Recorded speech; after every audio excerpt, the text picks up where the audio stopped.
안녕하세요. 그리스도인의 꿈 해석 두 번째 시간입니다. 꿈은 하나님이 주시는 비유 언어고 우리들과 교통하기 원하시는 하나님의 어떤 채널이에요. 그래서 어떻게 해서 꿈을 좀 특별한 꿈을 꾸었다, 아니면 어떤 의미가 있을 것 같다라고 하는 그런 꿈은 기록을 해 두었다가 계속해서 하나님께 질문하면서 그 꿈을 해석해 보려고 하는 노력을 하는 사람은 상당히 영적인 사람이고 하나님이 기뻐하시는 그런 태도를 가진 사람이라고 제가 말씀드렸죠. 꿈을 해석할 때 기본적으로 가져야 되는 자세가, 제가 지난주에 말씀을 드릴 때는 일단 하나님의 말씀을 평소에 많이 알고 있어야 돼요. 그리고 그 말씀에 대한 어떤 지식이 많이 있어야 돼요. 그래서 설교 말씀도 열심히 들어야 되고, 평소에 성경에 관심이 많아서 성경 말씀도 많이 암송하고, 또 교회에서 또 다른 사람들의 삶을 돌아보고, 교회에 열심히 봉사하고, 이런 그 교회 안에서의 생활도 굉장히 중요하죠. 이런 여러 가지 그 하나님과 교통하려고 하는 기본적인 자세가 되어 있을 때, 그 다음에 이제 그 꿈을 통해서 하나님께서 주시는 말씀을 우리가 훨씬 더 해석하기 쉬운 그 꿈을 통해서 이제 용이한 여러 가지 그 하나님의 계시의 말씀을 알 수 있는 그런 위치에 있게 되는 거죠. 여기에서 이제 좀 더 제가 갖춰야 될 것들을 말씀드리면 너무너무 중요한 건데요. 그게 바로 하나님의 선하심이에요. 많은 사람들이 이렇게 하시더라고요. 좋은 꿈을 꿨다. 좋은 꿈인지 이제 자기가 그냥 생각하는 거죠. 좋은 꿈을 꿨다. 이렇게 하면 그냥 막연히 그냥 막 기뻐해요. 좋은 꿈을 꿨으니까 그러면 그냥 내가 가만히 있으면 되나? 어떤 좋은 꿈에 대해서도 하나님께 기도가 필요하거든요. 왜냐하면 좋은 꿈이라는 것은 하나님이 주시는 선한 약속인데요. 그 선한 약속이 있다고 해도 그 약속이 이루어지도록 하나님 앞에 기도하는 것이 필요하다고 성경에 나와 있어요. 그러니까 약속이 있어도 성취를 위해서는 기도가 필요한 거예요. 그러면 또 나쁜 꿈을 꿨을 때는 어떻게 해요? 보통 사람들이 나쁜 꿈을 꾸면 굉장히 속상해하고 두려워하고, 그냥 그게 다예요. 속상해하고 두려워하고. 차라리 그 꿈을 몰랐더라면 더 편안하게 살 수 있지 않았겠어요? 근데 그냥 편안하지도 않고 두려워하면서 결국 생길 일은 다 생기게 되는 그런 거죠. 그러니까 좋은 꿈을 꾼다, 나쁜 꿈을 꾼다, 이런 걸로 대별할 것이 아니라 항상 꿈에 대해서 또 모든 범사에 하나님이 주시는 어떤 말씀에 대해 가지고 우리가 가질 기본 자세가요, 하나님은 선하시다라는 거예요. 그래서 예를 들면 나쁜 꿈을 꿨을 때요, 그 나쁜 꿈에 대해서도 하나님께서 나를 망하게 하시려고 하는 게 아니라 오히려 그 나쁜 일을 피해 가든지 내가 하나님의 뜻에 맞추어서 대처를 하게끔 어떤 계시를 주기 위해서 하나님이 주셨다라는 생각을 하게 되면 훨씬 우리가 적극적으로 대처를 할 수 있고 그 꿈을 주신 하나님과 더 깊은 교제를 할 수가 있어요. 중요한 그 예가요, 요셉이 파라오 왕의 꿈을 해석한 그 대목이에요. 창세기에 나오잖아요.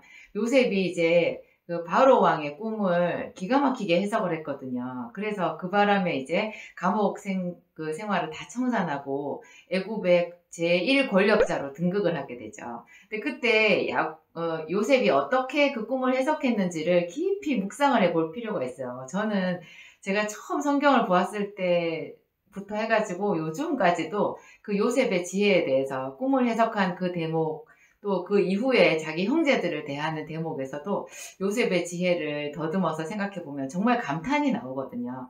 요셉은 그 파라오 왕의 꿈 두 편이 하나의 꿈이라고 말을 했었거든요. 여러분 다 아시죠? 그 꿈 내용은 이제 그 강 하숫가에 7마리의 소가 있었는데 아주 살지고 건강하고 튼실해 보이는 소가 있었는데 나중에 흉악하고 파리한 암소 7이 와가지고 그 흉악한, 그러니까 그 처음에 기름진 아주 좋아 보이는 그 암소를 다 잡아먹고도 막 더 굶주린 것 같이 있었고요. 두 번째 꿈은 그 7개의 충실한 이삭이 있었는데 나중에 7개의 아주 흉악한 이삭이 나와서 그 충실한 이삭을 다 잡아먹었다. 그리고도 더 막 먹으려고 하는 그런, 그러니까 흉몽이에요. 한마디로 말하면. 바로 왕은, 그러니까 그게 반대였으면 굉장히 좋았겠죠. 처음에 파리한 이삭 아니면 파리한 암소들이 있었는데 나중에 충실한 그 또 아주 기름지고 토실토실하고 좋아 보이는 뭐 암소나 이삭이 그 앞에 흉악한 것을 먹어버렸다 이러면 차라리 마음이 편할 텐데